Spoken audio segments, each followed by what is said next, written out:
The shaking itself lasted less than a minute, but the water kept arriving for hours, starting the moment the seafloor north of Flores Island lurched upward at 5:58 in the morning on August 15th, and that first wave was just the opening scene. Over the following 72 hours, seismologists watched 111 aftershocks roll through the same stretch of seabed. Small tsunamis register at 16 separate locations across 4 Indonesian provinces, and a death toll climb from 2 to 47 to 68, with search teams still pulling at concrete 3 days later. Magnitude 7.7, 68 kilometers north-northwest of Ende, a depth of only 10 kilometers. Every major news outlet on Earth carried that story, and while they did, something else happened that almost nobody covered because it did not involve a wave or a rescue or a single casualty. In the same window, the specific type of fault that generated Indonesia's tsunami was being formally re-examined, remeasured, and in several California counties, literally redrawn onto the state's official regulatory hazard maps. Because here's the thing almost nobody outside the seismology community understands. The fault that broke off Flores was not the San Andreas. It was not a strike-slip fault. It was something different. And California has one just like it, sitting a few miles off a stretch of coastline where more than 1 million people live. By the time we're done here, you'll understand exactly why the San Andreas cannot produce a tsunami, which California fault absolutely can, and why the warning time for the cities in its path is measured in single-digit minutes. Today we are going to break down exactly what is going on, where it is most dangerous, and whether things could get even worse. No guessing, no dramatizing, just the facts, the science, and the real stakes. Drop a comment right now. Have you ever personally been through an earthquake or a tsunami warning, the real thing, where you had to decide whether to move? Tell me where you were and what it felt like. I read every single one. If you want to be the first to know every time something major happens, subscribe. It is completely free. A thumbs up also helps enormously. Let us go for 5,000 likes on this one, so the algorithm actually shows it to the people who need to see it. Now let us get into it. Let us start with what actually happened off Flores, because the mechanics of this earthquake are the entire key to the California story. On August 14th at 21:58 Coordinated Universal Time, 5:58 in the morning of August 15th in local central Indonesian time, a magnitude 7.7 earthquake ruptured beneath the Flores Sea. The United States Geological Survey placed the epicenter 68 kilometers north-northwest of the city of Ende, at a depth of approximately 10 kilometers. 10 kilometers is shallow, extremely shallow. That number matters more than almost any other in this entire story, and we will come back to it. Indonesia's Meteorology, Climatology, and Geophysics Agency issued a tsunami warning within minutes, calling for coastal evacuation and telling residents to move away from beaches. In Nagakeo Regency, approximately 2,000 people carried out what the National Disaster Management Agency later described as self-evacuation. They did not wait to be told twice. They moved to higher ground on their own. The waves arrived. They were not enormous. Measured heights reached up to 1.61 meters, about 5 feet 3 inches, with a 0.3 meter surge recorded at Labuan Bajo. Small tsunamis were logged at 16 locations across East Nusa Tenggara, West Nusa Tenggara, South Sulawesi, and Southeast Sulawesi. The buildings did the killing. The National Disaster Management Agency's preliminary damage inventory counted 54 homes heavily damaged, 9 moderately, 11 lightly, 29 in Manggarai, 23 in East Manggarai, 2 in Nagakeo, 5 health facilities, 1 educational facility, 3 places of worship, 6 government offices, a Bulog warehouse. Power failed across Nagakeo and stayed out through the assessment period. The USGS assessment of the region was blunt. The population in this area lives in structures vulnerable to earthquake shaking, though resistant structures do exist. The predominant vulnerable building types are unreinforced brick with concrete floors and precast concrete frames with wall construction. Aftershocks did not let up. 3 arrived within 30 minutes, a magnitude 5.9, a 5.6, and a 6.1. By 10 in the morning local time on August 15th, the Kupang Geophysical Station had counted 111. Hours after the main shock, an entirely separate magnitude 6.9 struck off North Sumatra on the far side of the archipelago. That changed fast. The death toll moved the way these tolls always move. 2, then more than 40, then 47. By Monday the 17th, at least 68 confirmed dead and 135 injured, with rescuers still digging. This became the deadliest earthquake in Indonesia since 2022. Now, here's the part that connects this to your coastline. The fault that broke is called the Flores Backthrust, and the Flores region contains both strike-slip faults and thrust faults, two fundamentally different machines that produce fundamentally different disasters. To understand why that distinction is the whole story, you need to understand what actually makes a tsunami. A tsunami is not created by shaking, it is created by displacement, by the vertical movement of the seafloor, which lifts or drops the entire column of water sitting on top of it. Think of it as slamming a hand upward from beneath a full bathtub. The energy does not come from the noise, it comes from the volume of water you moved. A strike-slip fault does not move water. On a strike-slip fault, two blocks of rock grind past each other horizontally, side to side. The seafloor gets torn and offset laterally, but the elevation of the seafloor barely changes. There is very little vertical displacement, which means very little water gets lifted, which means, in the overwhelming majority of cases, no significant tsunami. The San Andreas fault is a strike-slip fault. The Pacific Plate is sliding northwest past the North American Plate at approximately 46 millimeters per year. Horizontal motion. That is why, for all the very real devastation a full southern San Andreas rupture would cause, the USGS shakeout scenario models roughly 1,800 deaths and more than $200 billion in damage. A wall of water hitting Los Angeles is not on that list. The San Andreas physically cannot do it. A thrust fault is the opposite machine. On a thrust fault, also called a reverse fault, the crust is being compressed, and one block of rock is shoved up and over the other. That is vertical movement. When a thrust fault ruptures beneath the ocean, the seafloor on the hanging wall side lifts, the footwall side drops, and the entire water column above is displaced in a single violent shove. That is what happened off Flores. That is what happened off Sumatra in 2004. That is what happened off Tohoku, Japan in 2011. And here is where California enters the story. California is not one fault. California is a fault system, hundreds of them, and they do not all work the same way. Along a stretch of the Southern California coast known as the Western Transverse Ranges, the geology rotates 90 degrees from the rest of the state. Instead of the northwest-southeast grain of the San Andreas system, these faults run east to west, and they are not sliding past each other. They are being squeezed. Since the early Pliocene, north-south compressional forces have dominated this region. That compression is accommodated by thrust faults, and the largest of them is called the Ventura-Pitas Point fault system. The Ventura fault is a blind thrust, meaning it does not break the ground surface cleanly, but bends and folds the rock above it, that extends roughly 12 kilometers onshore directly through the city of Ventura, California. It dips north at approximately 50 degrees.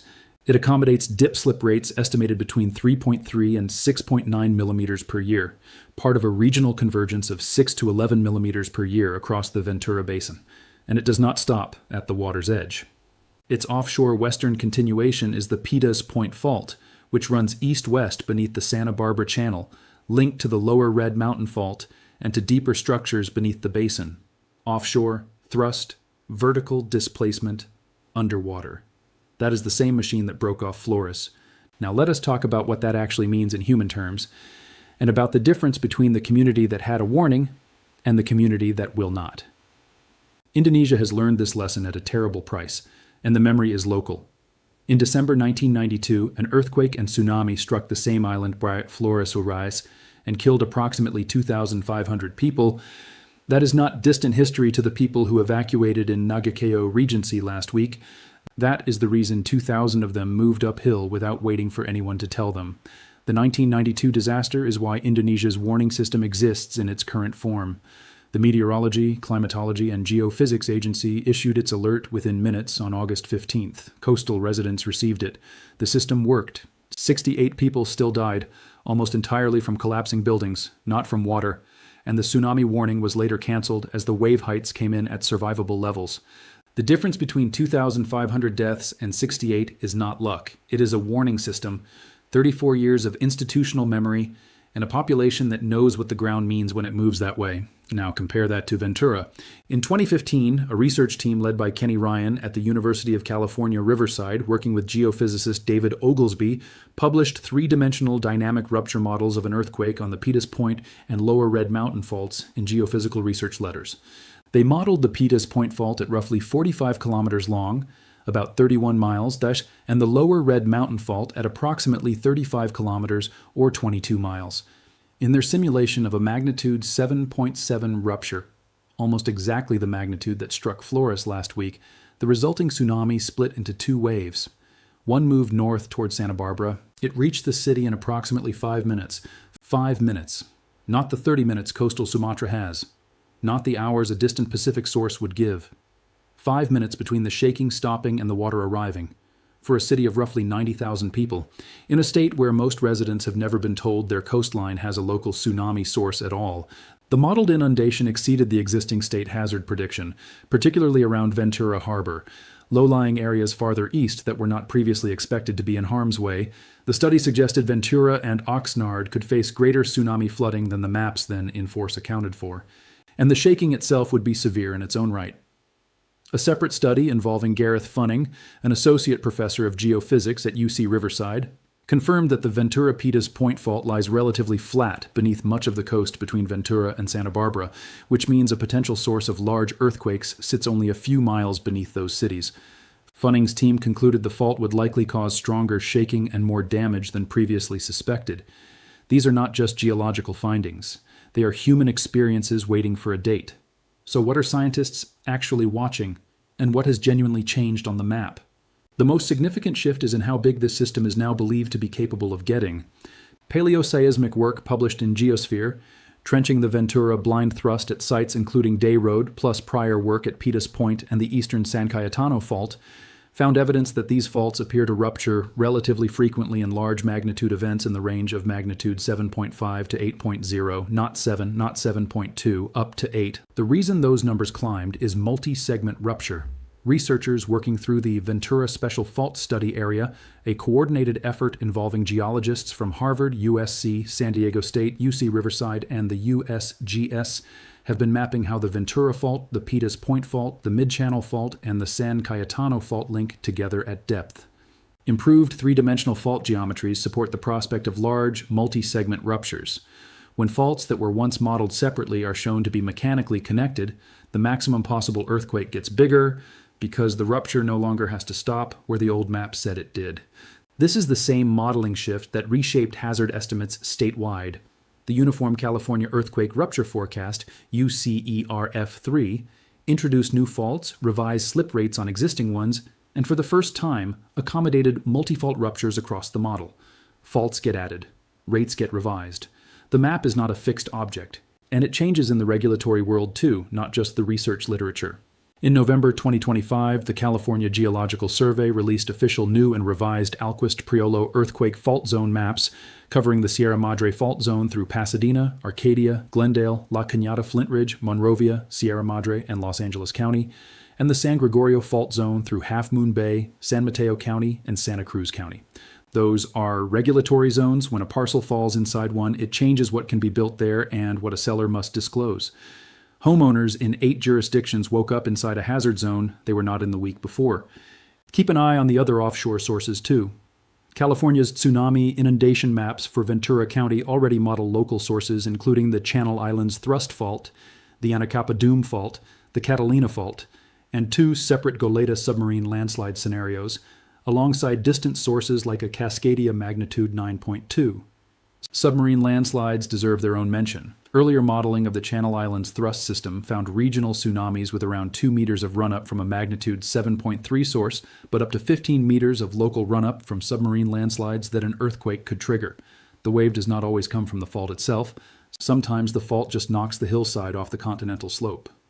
And beneath Los Angeles proper, the Puente Hills thrust, another blind thrust running directly under the metropolitan core, has been described by the USGS as one of the greatest urban seismic hazards in the country. It is not offshore, so it is not a tsunami source, but it is the same fault type, and it is under 9 million people. What scientists watch most closely is rarely the fault that just made news. It is the fault whose geometry was recently revised upward, in a place where the public conversation has not caught up. So let us close this honestly. There is currently no scientific evidence that the Flores earthquake triggered anything in California or anywhere else. Fault systems separated by 12,000 kilometers of ocean are not mechanically coupled in any meaningful way. Scientists cannot predict earthquakes, not in Indonesia, not in Ventura, not anywhere. The researchers behind the Ventura tsunami modeling have been explicit about the limits of their own work.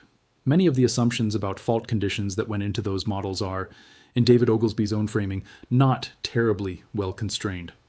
Thomas Rockwell of San Diego State, reviewing the work, noted that the structural geology of this fold and thrust system is still being worked out, and that these will not be the last models. That is science being honest. Take it seriously in both directions. The big one is not going to drown Los Angeles. The San Andreas is a strike-slip fault. It moves sideways. It will shake this state harder than most people alive have ever felt, and it will do catastrophic damage, but it will not send a wave over the Santa Monica Pier. That fear, the one that shows up in every disaster movie, is not the real one. The real one is smaller, closer, and almost entirely unknown to the people standing directly in front of it. It is a flat-lying thrust fault a few miles beneath the coastline between Ventura and Santa Barbara, extending offshore under the Santa Barbara Channel, capable of magnitude 7.5 to 8 and modeled to put water on the shore of a major California city in about 5 minutes. The map changed. The coastline did not. And most of the people living on it still have no idea their tsunami risk is not something that has to travel across an ocean to reach them. Drop a comment below and tell me, did you know California had a local tsunami source? Have you ever been through an earthquake or a tsunami warning yourself? Tell me where you were and what it felt like. I read every single one. If this video taught you something you did not know about the ground under your own feet, hit the thumbs up. We are going for 5,000 likes, so the algorithm shows this to the people who most need to see it. Subscribe if you want to be first to know every time something significant happens. Let us go. See you in the next one.